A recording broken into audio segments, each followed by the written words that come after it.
Sino ang tama? Do your employees ever get stuck in the middle of your disagreements na hindi sila sure kung sino ang susundin? Ito yung scenario na baka you can relate to. Si Cyrus at si Jane, meron silang printing, tarp, and signage business. 6 years na sila. May mga walk-in at merong corporate clients at merong 7 team members na nag-handle ng design, production, at saka installation. Cyrus handled client orders and quotations, and si Jane naman managed production at quality control. Straightforward, right? Now, may nangyaring isang beses when a corporate client placed a big order for tarpaulins for an event. And Cyrus gave the specs, matte finish, outdoor grade material, sabi niya. Si Jane naman disagreed. No, this client always wants glossy. I've worked with them before, sabi niya sa team, change it to glossy. So, nalito yung team. Ma'am, pero sabi ni Sir Matt, alin po pa talaga?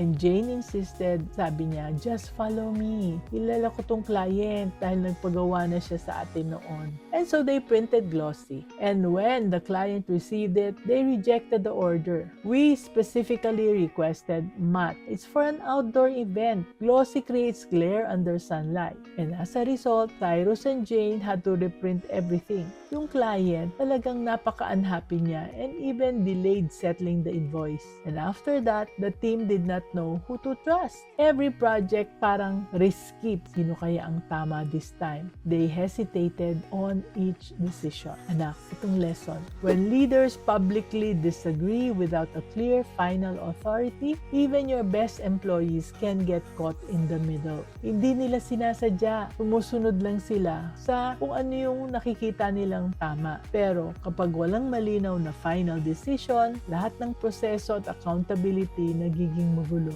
At ikaw rin, stressed. So anak, I'm sure you don't want that to happen, right? Running a business as a couple is beautiful when it works. But it becomes chaos when you don't establish clear authority. Ang employees mo, hindi sila yung problema. Ang problema is that they don't know who to follow. You see, when you contradict each other, when there's no final decision maker, when they see you disagree publicly, nawawalan sila ng respeto, nawawalan sila ng direksyon, and they lose the ability to execute. And magkano ba ang nawala?